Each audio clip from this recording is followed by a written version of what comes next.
बिस्मिल्लाहिर्रहमानिर्रहीम। अस्सलाम वालेकुम dear students, welcome to my YouTube channel. आज हम करेंगे MT621 की रिमेनिंग मॉड्यूल्स को कवर, जो कि 91 to 100 है। ये आपके मिड टर्म का सिलेबस है। तो स्टार्ट करते हैं। 91 जो हमारा मॉड्यूल है उसमें हमने क्या पढ़ना है, grouping term in series. Basically हम सीरीज का टॉपिक जो है वो हमने स्टार्ट किया है और हम सीरीज के ऊपर डिस्कशन कर रहे हैं कि सीरीज कन्वर्जेंट, डाइवर्जेंस और डिफरेंट हमने थ्योरम अप्लाई कर रहे हैं सीरीज पे कि किस तरह से हम इसका कन्वर्जेंस और डाइवर्जेंस का क्राइटेरिया जो है वो डिफाइन कर सकते हैं। आज हम देखेंगे कि अगर हमारे पास एक इनफाइनाइट सीरीज जो है वो दी गई और उस सीरीज के अगर हम कुछ ग्रुप बना दें तो क्या उन ग्रुप के ऊपर भी जो कन्वर्जेंस और डाइवर्जेंस का क्राइटेरिया वो भी सेटिस्फाई करता है या नहीं। अगर आपके पास एक सीरीज दी गई और उस सीरीज को कुछ ग्रुप्स में डिवाइड करके आप उसके दोबारा से कन्वर्जेंस और डाइवर्जेंस के क्राइटेरिया को देखें तो देन अगेन सेम कंक्लूजन हमारे पास आता है कि अगर एक सीरीज जो है वो गिवन सीरीज कन्वर्जेंट है और उसकी ग्रुपिंग करने के बाद भी उसका आंसर कन्वर्जेंट ही आता है तो then we can apply the grouping term in a series. ठीक है, तो इसकी स्टेटमेंट रीड कर लेते हैं। The term of finite sum can be group by putting the parenthesis. हम जो फाइनाइट एक सम होता है सीरीज का, उसके ऊपर हम पैरेंथेसिस, आर्बिट्रेरी पैरेंथेसिस को लगा के हम वहाँ पे ग्रुप जो है वो डिफाइन कर सकते हैं। जैसे कि यहाँ पे आपको एग्जांपल्स दी कि फाइनाइट टर्म्स के लिए तो ये इजी है, ये हम फौरन से कर लेते हैं और हम इनफाइनाइट टर्म्स के लिए भी देखेंगे कि किस तरह से हम ग्रुप जो है वो टर्म्स के बना सकते हैं। तो जैसे कि यहाँ पे 1 + 7 + 6 + 5 + 4 है और इसके अलावा हम इसका इस तरह से भी ग्रुप जो है वो इसको डिफाइन कर सकते हैं। इस same is true for infinite series. अब हम देखेंगे कि क्या जो इनफाइनाइट सीरीज के लिए भी ट्रू है। सबसे पहले थ्योरम की statement, suppose that sum of n equal to k up to infinity an equal to a where a lie between -infinity to +infinity extended real number पे लाई करता है। Let nj 1 to infinity be an increasing sequence of integers with n1 is greater than equal to k। और nj जो है वो हमारा एक increasing sequence है जिसके ऊपर हम डिफाइन करेंगे ग्रुप्स बना के ग्रुपिंग टर्म्स को यूज करते हुए कि हमारा जो सीरीज है, गिवन सीरीज है, वो कन्वर्जेंट है या डाइवर्जेंट है। लाइक सबसे पहले हमने B1 B2 यानी कि जो हमारे पास सम दिया गया है, इस सम को हमने ओपन कर लिया है। यहाँ पे हमने पार्शियल सम ऑफ सीक्वेंसेस लिया है, B1 इक्वल टू a के up to a n term तक, B2 a n + 1 up to n2 terms तक, और इसी तरह से a n1 n2 n3 up to so on a n r term तक ये हमारी सीरीज ओपन हो गई। देन हम इसको इस तरह से लिख सकते हैं जैसे कि यहाँ पे nj था, तो अब हमने इसके अंदर डिफाइन जो किया है वो पार्शियल सम ऑफ सीक्वेंसेस जो है वो हमने B1 B2 B3 लिया है। तो हम यहाँ पे लिख सकते हैं j equal to 1 up to infinity b and j equal to a। इसका प्रूफ जो है वो डिफाइन किया गया कि अगर टी आर जो है वो इसकी अर्थ पार्शियल सम ली गई यानी कि ए एन आर है, तो यहाँ पे हमने जो ये पूरी सीरीज थी इसको हमने इक्वल टू रख लिया, B1 B2 टी आर के इक्वल हमने रख लिया, यानी कि जो हमारी एंड पे एक सीरीज आ रही थी B1 B2 up to so on B R तक हमने इसको डिफाइन किया और इसकी सारी टर्म जो है मुझे हमारे पास आई है जिसका हमने पार्शियल सम ऑफ सीक्वेंसेस लिया है। तो सेम उसी तरह से हमने इसको रख लिया कि ये हमारे पास किसकी इक्वल है, टी आर की इक्वल है, B1 B2 up to be R तक। और इसके अंदर हमने डिफाइन कर लिया B1 की जो टर्म्स थी वो हमारे पास क्या थी, A1 up to AN1 term तक थी। B2 की टर्म्स इसी तरह से इंक्रीज होती जाएंगी और B2 की जो टर्म्स थी AN1 + 1 up to Son AN2, और इसी तरह से ये अप टू AR टर्म्स तक जाएंगे जो ये हमने डिफाइन किया था। इसी तरह से हमने यहाँ पे रख लिया और ये जो पूरी टर्म्स है ये हमारी किसकी इक्वल है, ANR की इक्वल है। Thus TR is a sequence of AN, so that हम इसको इस तरह से डिफाइन कर सकते हैं, limit R approaches to infinity TR is equal to limit N approaches to infinity AN equal to, इनके ये दोनों टर्म जो हैं वो इक्वल आते हैं, मींस कि इनका कन्वर्जेंस और डाइवर्जेंस का क्राइटेरिया इक्वल आता है। अगर हमारे पास कोई इनफाइनाइट सीरीज दी गई हो तो उसके ऊपर भी हम ग्रुपिंग का जो प्रोसीजर है वो अप्लाई करके हम डिफाइन कर सकते हैं। नेक्स्ट हमारे पास एग्जांपल है, if n equal to 0 to infinity -1 a n satisfy the hypothesis of the alternating series test and converges to the sum। ऐसे हमने अल्टरनेटिंग सीरीज में ये जो टर्म है ये हमने डिस्कस कर ली हुई थी। इसी को हम देखेंगे कि इसके ऊपर हम जो है वो ग्रुपिंग टेस्ट अप्लाई करके देखेंगे कि ये सेटिस्फाई होती है या नहीं। तो यहाँ पे then the theorem of the grouping term in a series enables to write, हम जो ग्रुपिंग टर्म्स है उनको हम इस तरह से डिफाइन करेंगे, n equal to 0 k -1 n a n यानी कि जो गिवन टर्म थी वो, एंड प्लस -1 k + 1 जे के and infinity a k plus 2j minus 1 up to so minus a k plus 2j, इस तरह से हम इसको डिफाइन करेंगे। और ये जो इसकी टर्म होंगी ये हमारे पास इसकी ग्रुपिंग होगी और हम अप्लाई कर सकेंगे कि जो ए एन प्लस 1 है वो लाई करता है बिटवीन 0 टू ए एन से, और जहाँ पे दोनों इक्वेशंस अप्लाई होती हैं अगर s माइनस एस के किया जाए तो वो बिटवीन 0 टू दिस टर्म के इंक्लूड आएगा।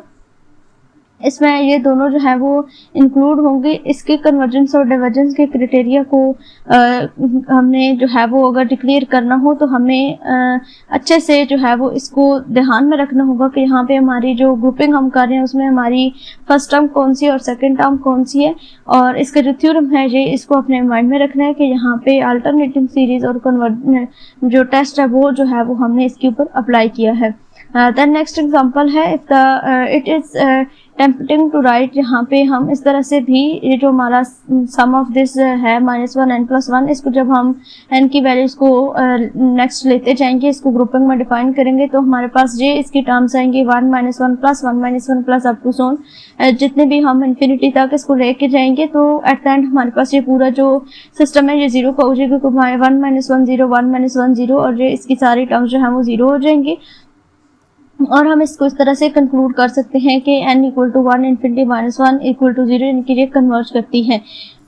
लेकिन इसी तरह से अगर हम इसको n equal to 1 to infinity इस तरह से देखें बाय यूजिंग पैरेंथेसिस, इनके पैरेंथेसिस को चेंज कर दें यहाँ पे, तो हमने इस तरह से पैरेंथेसिस को यूज किया। और अगर हम पैरेंथेसिस को चेंज कर दें 1 माइनस इंटू 1 माइनस 1 माइनस 1 यानी कि फर्स्ट टर्म को छोड़ के बाकी जो हमारे 1 हैं उन सब के ऊपर अगर हम जो है वो अप्लाई कर दें, यानी कि इसका जो पूरा है एक पर इस टर्म पॉजिटिव होती है, then negative, then positive, then negative, तो यहाँ पे जो है वो इसलिए दरम्यान में पॉजिटिव था, यहाँ पे सारे नेगेटिव्स कर दिए गए। जब ये नेगेटिव अंदर मल्टीप्लाई होगा तो फर्स्ट पॉजिटिव होगी, then second negative, then positive, then negative, इस तरह से ये होती जाएगी और नेगेटिव पॉजिटिव सारे आपस में कट जाएंगे। जस्ट हमारे पास ये एक जब इसके ऊपर पैरेंथेसिस अप्लाई करेंगे तो बाकी सारी टर्म्स इसके 0 हो जाएंगे, जस्ट फर्स्ट वाली टर्म जो है वो हमारे पास रह जाएगी। ठीक है, तो देन हमारे पास इसका आंसर जो है वो इक्वल टू 1 आ जाएगा।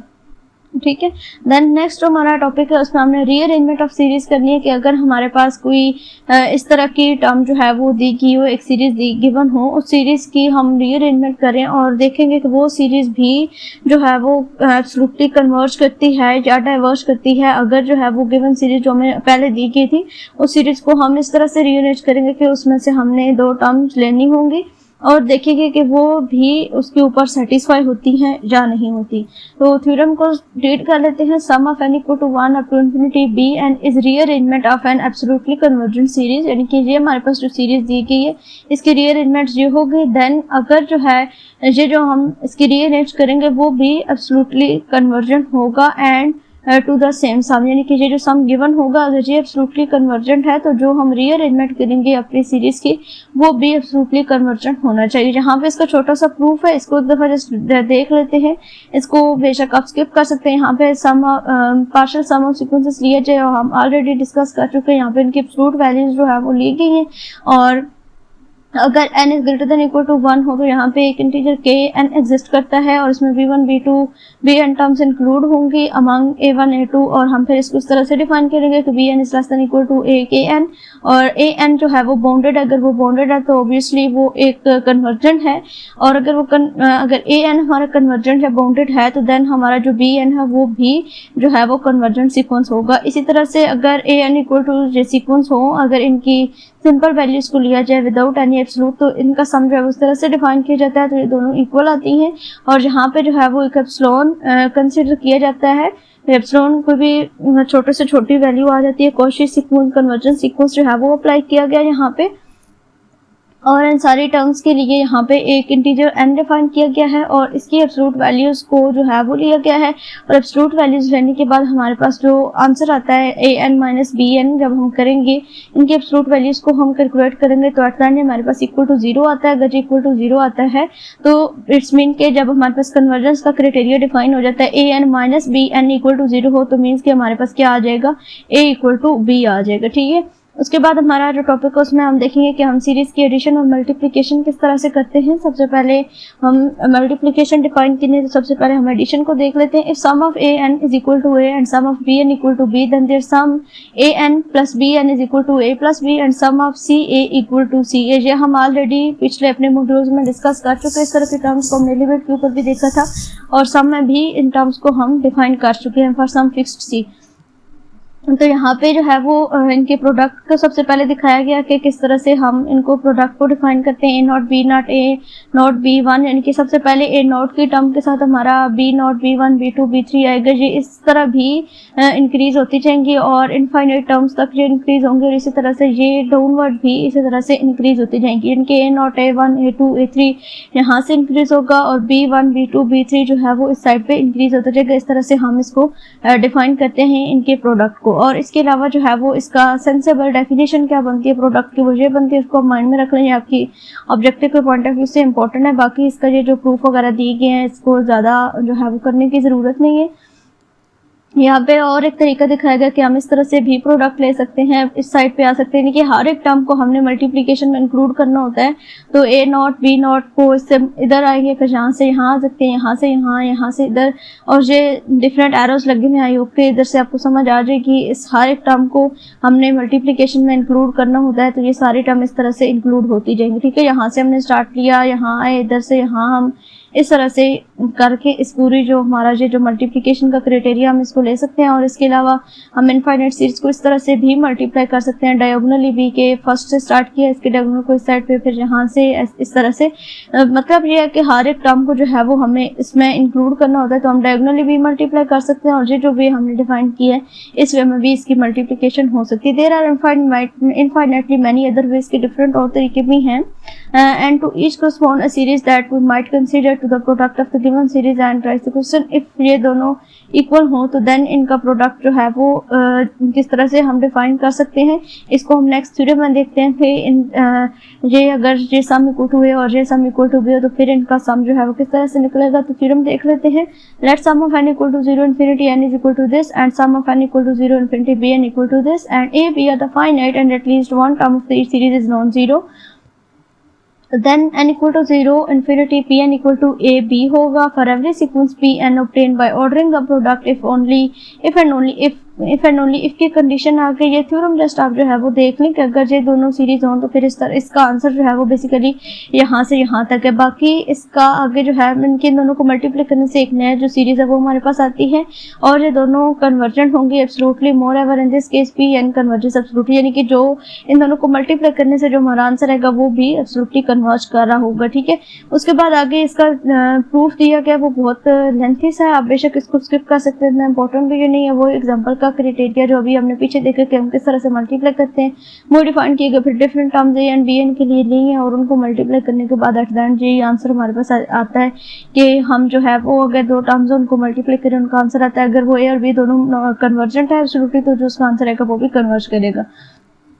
देन नेक्स्ट हमारा टॉपिक है पावर सीरीज का। इसमें मैक्लॉरन एंड टेलर सीरीज हमने डिफाइन करनी, ये ऑलरेडी हम डिस्कस कर चुके हुए हैं, जो हमने अपने कैलकुलस के कोर्स में भी पढ़ी थी। उन्हीं सीरीज को जो है वो दोबारा से रिवाइज करवाया गया है। इनकी टर्म को आपने देख लेना है। ठीक है, इसको मैं अब रीड आउट नहीं कर रही हूँ। ठीक है, ये आपकी सम ऑफ टेलर सीरीज है और अगर टेलर सीरीज तब होती है जब x is equal to x naught होता है और जब x naught is equal to 0 हो जाता है तो देन आपकी मैक्लॉरन सीरीज बन जाती है और उसकी आपकी स्टेटमेंट ये है। इसके कुछ एग्जांपल्स दी गई हैं, ये सारी आपने माइंड में रखनी है। आपसे सब्जेक्टिव पार्ट ऑफ में भी पूछी जा सकती हैं कि ई एक्स की जो है वो मैक्लॉरन सीरीज लिखें, साइन एक्स की लिखें, कॉज एक्स की लिखें, 1/x की लिखें। ये आपके ऑब्जेक्टिव और सब्जेक्टिव दोनों के पॉइंट ऑफ व्यू से इंपॉर्टेंट है तो ये आपने कर लेनी है। ठीक है, उसके बाद पावर सीरीज क्या है, infinite series of the form, यानी कि एक infinite series of the form जिसकी फॉर्म ये होती है n equal to 0 up to infinity and x minus x naught की power n where x and a naught a1 up to the constant is called power series in x minus x naught. ये इसके and point होते हैं x minus x naught. ये इसकी definition.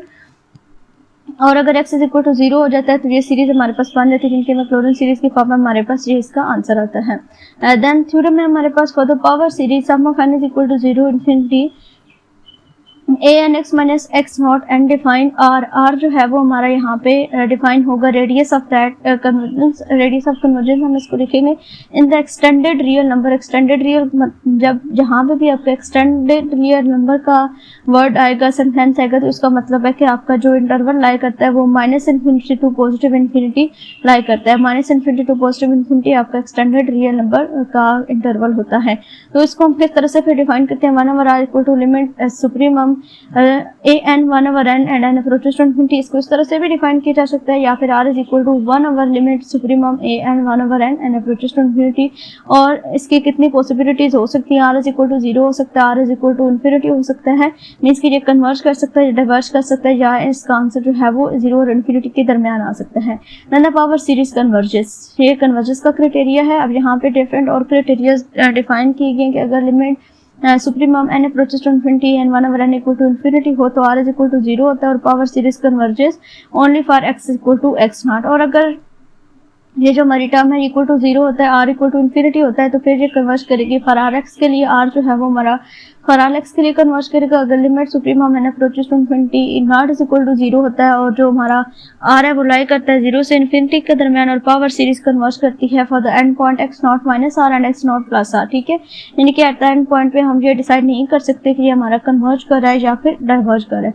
The series diverge if x minus x naught का absolute value is less than r, no general statement can be made concerning convergence at the end point. Of जो बात अभी मैंने आपको बता दी कि इसके एंड पॉइंट के ऊपर हमको ये बात डिफाइन नहीं कर सकते ये हमारी सीरीज कन्वर्ज कर रही है या फिर डाइवर्ज कर रही है। देन यहाँ पे थ्योरम जो है वो दिया गया है next for the power series are define as the extended real number. इसको इस तरह से फिर से डिफाइन किया गया, अगर जो है वो हम y equal to X minus x naught and C N equal to A N Y N रख दें और इसके ऊपर रूट टेस्ट अप्लाई किए जाए, तो then limit supremum N equal to N approximately C N 1/n equal to y के absolute value divided by r आ जाता है। ये टर्म्स आपके ऑब्जेक्टिव के पॉइंट ऑफ व्यू से इंपॉर्टेंट है।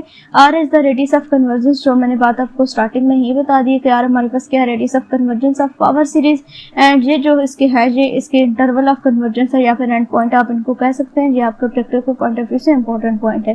देन एग्जांपल है फॉर द पावर सीरीज, यहाँ पे एक एग्जांपल दी गई है, इसको डिफाइन किया गया कि एक्स नॉट, इसमें ए एन क्या होगा, एक्स नॉट क्या होगा और आर क्या होगा। तो सबसे पहले हमारा जो ए एन है वो हमारे पास होगा ये इसका sine N pi over 6 divided by 2 ये हमारा इसका ए एन हम ले लेंगे, और लिमिट एन अप्रोचेस टू फिर supremum of absolute value of A N 1/n। तो सेम इसी तरह से इसको हमने डिफाइन कर दिया है। 1/2 हमारे पास बाहर आ जाएगा, 1/n है ऊपर, तो इसको 1/2 को हमने साइड पे ले लिया। हमारे पास कांस्टेंट टर्म थे limit supremum N approaches to infinity sin n pi divided by 6 1/n और sin n पाई हो तो पाई के जब साइन के एंगल में n की वैल्यू कोई भी हम रख लें तो वो इक्वल टू हमारे पास क्या आएगा, 1 आएगा। तो हमारे पास यहाँ पे इसका आंसर क्या बन गया, 1/2 बन गया। तो r हमने डिफाइन किया था कि वो हमारे पास क्या होता है, 1/r होता है। तो जब हमने इसको लिखा 1/2 तो देन हमारे पास r की वैल्यू क्या आ गई, जहाँ पे हमारे पास 2 वैल्यू इसकी आ गई r की, ये हमने डिफाइन कर लिया। जहाँ से r हमारा आ गया, ये हमारे पास था कि हमारे पास a n क्या होगा, r क्या होगा, और theorem about the convergence of power series implied that. अब इसका जो क्लोज्ड इंटरवल कौन से, -1 और 1 आ रहे हैं, तो x की वैल्यू क्या बनेगी, -1 बनेगी, या फिर लेस देन -1 या फिर ग्रेटर देन 3 बनेगी। तो वही चीज़ जो हमने यहाँ पे देखी थी इस थ्योरम में कि हम जो है वो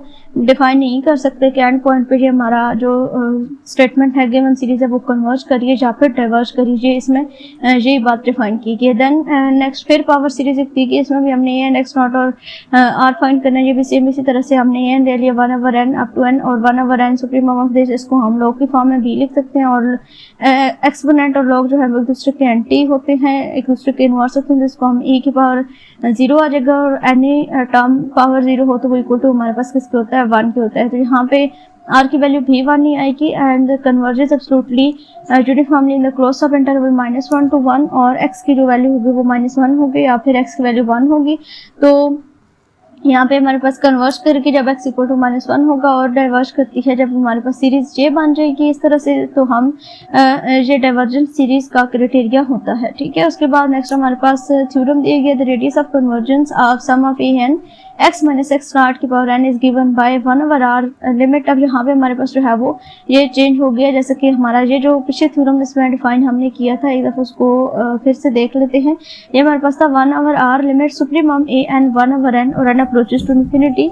बट यहाँ पे अब जो हमारा थ्योरम है वो क्या है, limit n approaches to infinity a n + 1 divided by n if the limit exist in the extended real number system. Limit वही minus infinity to positive infinity तक इसका जो क्राइटेरिया है वो आएगा। इसका जो प्रूफ है ये बेशक आप स्किप कर दें, इसकी एग्जांपल्स को आप देख लें। जो determine the radius of the convergence for the power series, ये हमारे पास सीरीज दी गई है, इसके लिए हमने रेडियस ऑफ कन्वर्जेंस डिफाइन करना है। बेसिकली दो चीजें हमें चाहिए थी, एक इसमें n+1 और an, ये दोनों हमने करनी होती है।